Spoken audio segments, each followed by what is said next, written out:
वर्धा जिले के आरवी तालुका में बसा हुआ गांव विरुल के स्थानिक किसान है प्रज्वल कांडलकर। इनके पास कुल 15 एकड़ जमीन है। पिछले कई सालों से रासायनिक खेती करने से खेती का उपजाऊपन कम हुआ, नुकसान सहना पड़ा, लागत खर्च इतना बढ़ने लगा कि मुनाफा ना के बराबर। सन 2001 में इन्होंने पद्मश्री सुभाष जी पालेकर की प्राकृतिक खेती करने का निर्णय लिया। नमस्कार, मेरा नाम प्रज्वल चंद्रकांतराव कांडलकर, मैं विरुल का रहने वाला हूँ, तालुका आरवी, जिला वर्धा। मैं पिछले 5 साल से जीरो बजट नैसर्गिक खेती की प्रैक्टिसेस कर रहा हूँ। जैसे सभी उसमें से भाजीपाला जो पीक है, टमाटर, बैगन, मिर्ची, हल्दी, सभी के लिए प्रैक्टिसेस यूज कर रहा हूँ। मैं पूरे खेत में प्राकृतिक खेती करता हूँ। 2016-17 में इनका संपर्क हुआ कमल नयन जमनालाल बजाज फाउंडेशन के आरवी टीम से। तभी से वे फल बाग आधारित आंतर पीक पद्धति, सहजीवन पीक पद्धति, मिश्र पीक पद्धति और खेती में उत्पादन के उर्वरकों का सही उपयोग, गाय का गोबर, गौमूत्र, वनस्पति आधारित कीटनाशक, इनका उपयोग कर खेती करने लगे। बजाज फाउंडेशन के माध्यम से मेरे को टाइम पे हर चीज का मार्गदर्शन मिलता है और वो हमसे प्रैक्टिसेस करवा लेते हैं। जैसे टमाटर की बात करें तो टमाटर के लिए शुरुआत में घना जीवामृत डाला। तो घना जीवामृत बनाने के लिए उन्होंने धूपकाले में हमको काफी सहायता की, कैसे बनाना है, कैसे उसको भीग लगाना है, उस पर कब पानी डालना है, कितने दिन उसको सुखाना है, कितने दिन उसको ढक के रखना है। बाद में लगाने के 15 दिन पहले खेत में घना जीवामृत डाला। घना जीवामृत डालने के बाद टमाटर की रोपों की लागवन की।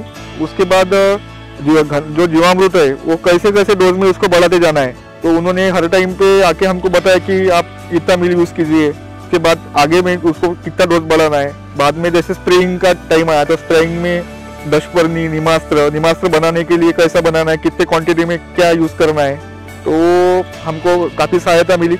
मेरा जो ये टमाटर का बीज है ये देसी बीज है, हर साल हम यही लगाते हैं। और इसकी एक खासियत ये है कि इसकी टेस्ट बहुत अच्छी है और इसके तुलना में जो हाइब्रिड टमाटर आता है वो एक साथ आ जाता है मार्केट में, एक साथ माल निकलता है। वो टाइम पे अगर भाव नहीं रहे तो किसान का नुकसान हो जाता। लेकिन ये देसी बीज की एक खासियत ऐसी है कि ये चालू ही रहता, 4 महीने तक शुरू होने से चालू ही रहता, तो हर एक भाव में आ जाता और कम ज्यादा भाव में अपना जो एवरेज है खर्चे का वो निकल जाता है, यानी अच्छे रेट एक बार मिल ही जाते। वो टाइम पे अगर अपना माल निकला तो काफी पैसे किसानों को बच जाते। और इसके देसी होने के कारण मार्केट में डिमांड ज्यादा है। इसकी चमक ज्यादा अच्छी है, इसकी टेस्ट खट्टी है और इसकी जो टिकने की क्षमता है, अगर 4 दिन भी ये टमाटर रखे तो वैसे के वैसे ही रहेंगे। बाकी टमाटर 2 दिन में खराब हो जाते हैं। मेरा तो ये अनुभव है कि 8 दिन तक ये मौसम में टमाटर रह सकते हैं।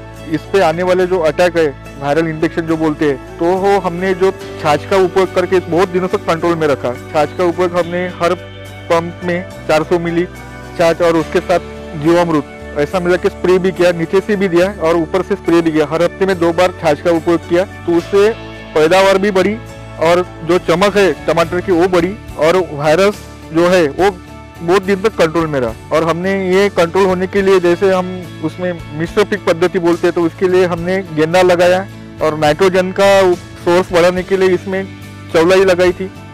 खेती के लिए लगने वाला बीज, खाद, कीटनाशक घर में ही तैयार होने लगा, जिससे उत्पादन खर्च कम हुआ। गायों की उपलब्धता थी ही, इससे गोबर, गौमूत्र प्रचुर मात्रा में मिला, जिससे घन जीवामृत, छाछ, दशपर्णी अर्क आदि के प्रयोग से उत्पादन अच्छा होने लगा। इस फसल को मांग भी अच्छी होने लगी।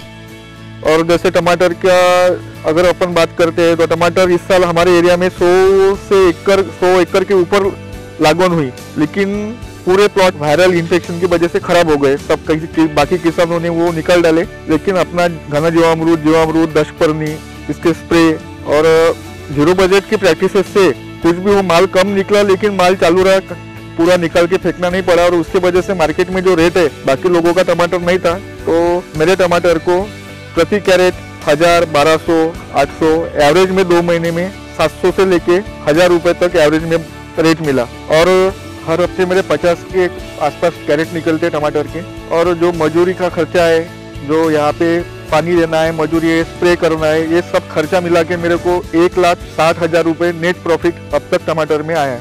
मैं जब रासायनिक खेती करता था तो मुझे साल भर में 50 से 60 हजार रुपए खर्चा आता था। जब से मैं सुभाष पालेकर सर जी की नैसर्गिक खेती की प्रैक्टिसेस कर रहा हूँ तब से मुझे साल भर में 20 से 25 हजार में मेरा पूरा खर्चा हो रहा है और मुझे नैसर्गिक खेती में काफी मुनाफा मिल रहा है। अब इनके घर का पैसा घर में ही रहता है और खेती का मुनाफा कई गुना बढ़ गया है। प्रस्तुतकर्ता कमल नयन जमनालाल बजाज फाउंडेशन, वर्धा। धन्यवाद।